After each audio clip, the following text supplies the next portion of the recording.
بسم الله الرحمن الرحيم halka maanta waxaan ku qabanaynaa shir jaraa'id dana xisbiga wadajir oo naga hadlayno xaaladda dalka uu marayo gaar ahaan xaaladda amniga siyaasadda iyo dhaqaalaha intaba waxaan rabnaa inaan diiradda saarno si gooni ah xaaladda amniga oo maalmahan si aad ah uga soo dartay runtii moodana inay joogto faraka bax waxaan rabnaa inaan xoogga saarno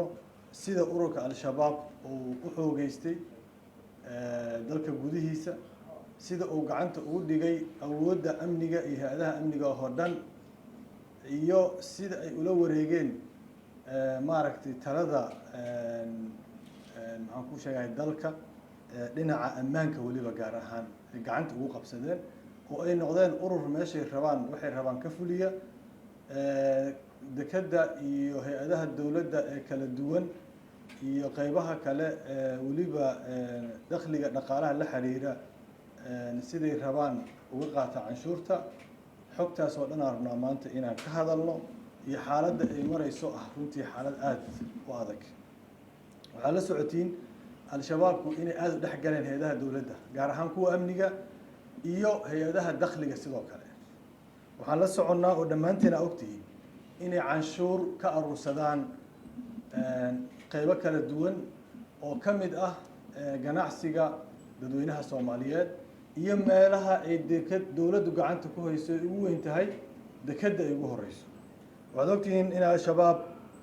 ay canshuur ka qaadaan container kasta oo dekadda yimaada oo xogta aan haynana ay sheegayso inay containerkii 40 feet ahna ka qaadaan $160 kii 20 feet ahna ay ka qaadaan $100 waxay kaloo al-shabaabku helaan xogta la xiriirta arrimaha dhaqdhaqaaqa dekadda oo waxay awood u leeyihiin sida aan xogta ku hayno in ay helaan waxa ka soo dega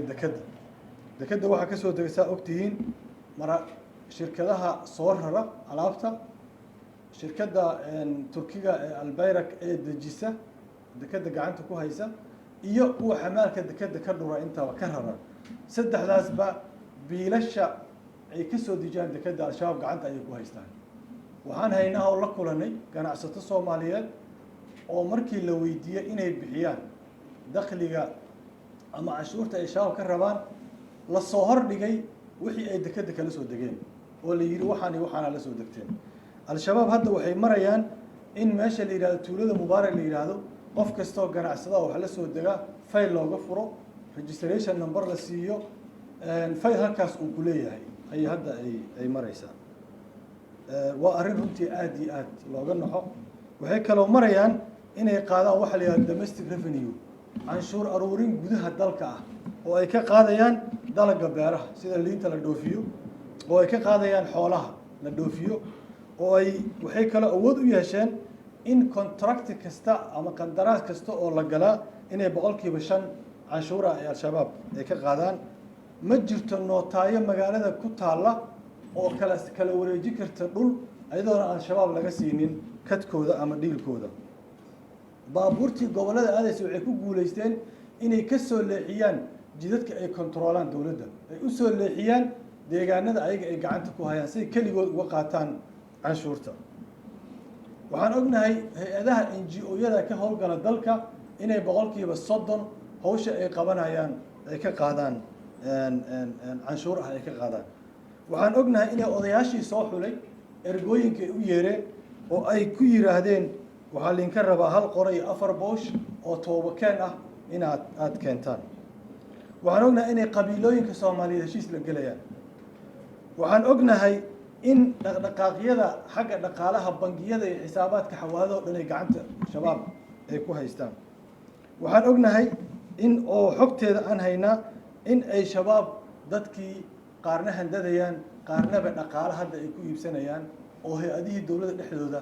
awal waxay ahayd inay dadka handadaan ama ay dilaan hadda waxay ku soo kordhiyeen inay dadka iibsadaan oo ay lacagta ay ka helaan dakhligaas oo dhan ay dadkii ugu fududeeyaan waxa ay rabaan waxaan haynaa in al-shabaab bishii 20 ilaa 30 milyan inta u dhaxaysa canshuur ah ay qaybahaas kala duwan ay ka aruursadaan waxaan ognahay in ganacsada Soomaaliyeed arrintaas dowladdu uga dacwoodeen oo ay dhaheen arrintaa wax ka qabta dowladdu ka dhiga furaysatay taleefanada ay ka soo diraan shabaab haddeertaan dadka markay wacayaan ma qariyaan nambarkeeda dowladda loo geeyey aysan tallaab ka qaadaynin ganacsatada samaynaysa registrationka ama isdiiwaangelinta xagga canshuuraha mubaarak ka samaynaysa jagboontiyada ay dhaafayaan kuwii dowladda ay yihiin oo aan waxba laga qabanaynin oo arrintaas ay xaqiiqo tahay waxaan ognahay in la hordhigay dowladda taleefanada dadka soo wactama oo soo waca dadka ganacsatada oo la yidhi waa kuwan dadkana soo waca taleefanadoodana ma qarsana oo wax tilaaba ilaa hadda dowladdu aysan ka qaadin waxaa marka shaki weyn nagu dhaliyey waxa dalka ka socdaa ma la is og yahay shabaab iyo dowladdu ma dad xiriir oo is og oo wada shaqaysanaya mise tabardarro ayaa intaas keentay dowladdii inay heerkaas ay gaarto oo ay shabaab dalkii ay ka taliyaan allah u naxariistay guddoomiyihii gobolka oo halkaa mar kale uga tacsiinayna markii la dilayay guddoomiyaha gobolka isagoo xaafadda wardhigley oo haweenka ama dadka shacabka la kulmaya laguma dilin isagoo xaafadda holwadaag jooga oo la kulmaya garoon isbatiiro cayaar ku jira laguma dilin waan ognahay yariisow nin dhaqaaq badan oo socod badan oo dadweynaha adag dhex jiro ahaa laakiin waxaa lagu dilay xaruntii gobolka dhexdiisa lagu dilay waxaas waxaa la yidhaahdaa waa taxaddi ama waa challenge wax la yidhahdo waa car inay al-shabaabna leeyihiin oo aysan xataa qofkii ku beegsanayaan meeshii ugu dambeysay ee nabadgelyadiisa iyo securitygiisa ama ammaankiisa oo ku ilaasho lahaa ay ku beegsanayaan ay xataa bannaan ka raadsanayeen haddeerta waxaasoo dhan waxay keeneen waxaa keenay dowladda oo wax istiraatiijiyada dagaalan al-shabaab aanan lahayn oo wax aragtiya oo ay kula wajahaysa shabaab aysan jirin xajmiga iyo culayska ka imaanaya cadowga dadkeenii maanta nin doorkoodii ama hablahoodii doorka ahaa gumaadaya wax ay ka qabanayaan aysan jirin dowladdu waxay ku manquushan tahay siyaasiyiin inay la dirirto baarlamaan inay kala qaybiso maamul goboleed inay dumiso hawshii loo igmaday shacabka soomaaliya u igmadeen kuma mashquulsana dadka soomaaliyeed dadweynaha soomaaliya marka waxaan leenahay waxaa linkaga baahan yahay indhaha inaad kala furtaan oo cadowgan ini xasuuqaya iyo midka idii hodaya inii maaragtay hoosaasinaya labadaba inay isku mid yihiin inaan ogaano oo aan usoo wada jeesano sidii aan tallaab arrintaas uga qaadi lahayn hadday dowladdu ama hoggaankeeda suuragal maaha xaflado iyo munaasabado iyo casho sharaf iyo qada sharaf iyo filin inta iga qaad iyo xaggaan maray cadowgaa mid lagu wajihi kara maaha cadowgaa dadkii oo gumaadaya shacabkii oo laynaya wuxuu u baahan yahay istiraatiijiyad iyo aragti iyo hoggaano u baahan yahay dadku waa inii diyaar qof kasta inla diyaara maamulada gobollada inii diyaara laakiin waxa aad ka shaqaysaan maaha wixii dalkan lagu hoggaami lahaa shacabka soomaaliyeed waxaan rabnaa mas-uuliyada naga saaran inaan u iftiimino waxa socda oon u kala saarno waxa mugdiga ah iyo waxa dhabta ee xaqiiqada ah nabigeennana wuxuu yidhi calayhi salaatu wasalaam alraa'idu laa yagdabu ahlahu qofka hogaamiyaha dadkiisa been uma sheego mana habboona dadka soomaaliyeed in dhalanteed iyo maaweelo been ah iyo riwaayad been ah in loo jilo iyadoo shalay aaskii aan u taaganahay guddoomiyaha hore ee gobolka oo meydkiisii yaallo ayaa waxaan dhegaysanaya wasiir ka mid oo la amniga waa sugan yahay oo weliba kuwa amniga ka shaqeeya security-ga oo meel ku hayo amniga dalka waa sugan yahay ma aragtay nabadgelyada taagan oo kaamarooyinka hor leeyahay iyadoo aan u taagannahay meydkii maaragtay iyo tacsidii guddoomiyahan u taagannahay oo weliba musawirtii iyo beentii xataa tacsidii korkeedii lagu wado arrimaha siyaasaddana waad la socotaan xaaladdeeda meesha ay marayaan waa xaalad murugsan haddaan ka bilaabo galmudug waxaa la socotiin dowladda in muddaa inay ku mashquulsaneed siday u dumi lahayd maamulka galmudug siday ahlu sunno iyo maamulkii galmudug ee madaxweyne u kala dhantaali lahayd guushaas way gaartay laakiin maanta waxaa hor yaalla guushii dhismaha inay la timaado inay wax dhisto dowladda waa arag 2 sano iyo bar la soo dhaafay inay duminta khabiiro ku yihiin waan aragnay karti badanna sida wax loo dumiyey ee xirfadeeda ay leeyihiin laakiin maanta waxa hor yaalla waxa waaye siday wax ku dhisi lahaayeen waxaa wax lala yaabo ah inay hadda ku mashquulsan tahay dowladdii shaqadii uu qaba lahaa maamul goboleedka galmudug la dhisi doono ama kii dhisnaa hawshiisa ama mid kale dhisi doono hawshii uu qaba lahaa in ciidan la isku dhafo in amni la sameeyo in nabadgelyo galmudug laga sameeyo waa hawsha dadku ay u samaysanayaan maamulka dowladdu meeshii ay ku mashquulaan dhismaha maamul galmudug waxay ku mashquulsan tahay ciidan in la isku dhafo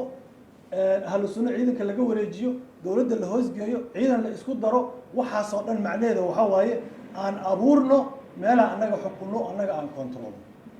ujeedku waa sidaas ujeedku ma aha maamul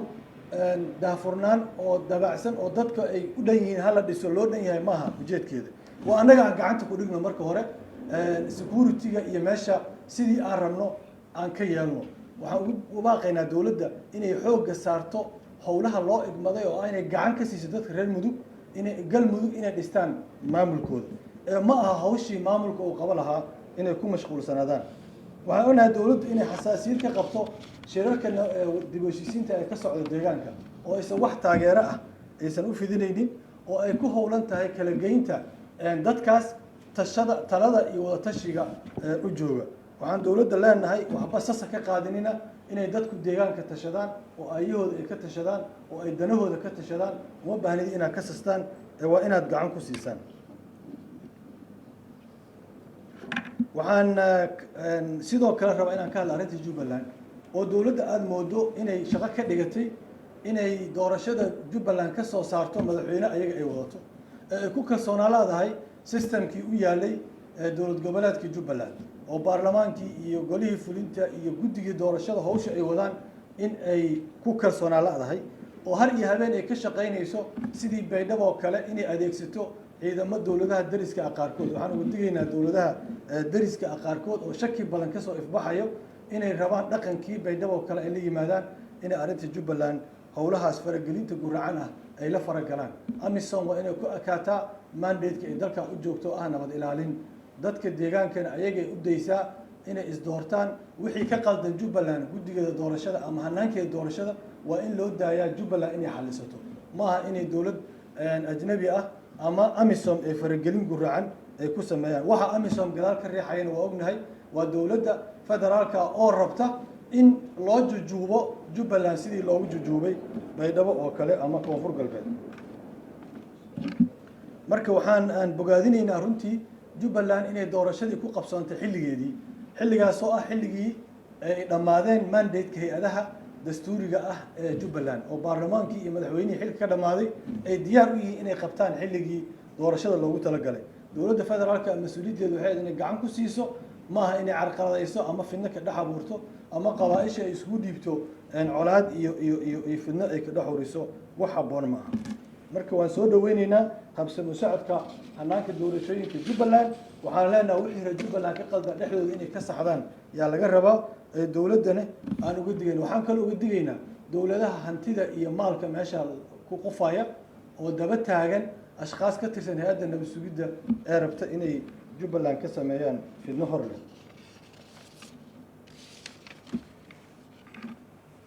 Puntland waxaa ugu tahniideynaynaa munaasabadda 21aad ee ka soo wareegtay asaaskii Puntland sida nabadda ah ay u dhacday munaasabadaas iyo hanaanka dimuqraadiga ah ee nabadda ee deegaankaas ka jira runtii waa mid ku dayasho mudan inay maamul goboleeda kale heerkaas soo gaaraan ujeedka nidaamka federaalka ah ee Soomaaliya runtii annaga xisbi ahaanna waan aaminsannahay falsafada iyo hanaanka federaalka inuu yahay midka maanta Soomaaliya salka loogu dhigi karo ujeedkiisana waa in dal kale tagay la isku haya ama dal isku imaanaya dal la isku keeno dal kale tagay la isku keeno nidaamkaas federaalka ah Soomaaliya oo federaal ah oo dimuqraadi ah oo la xurmeeyo oo maaragtay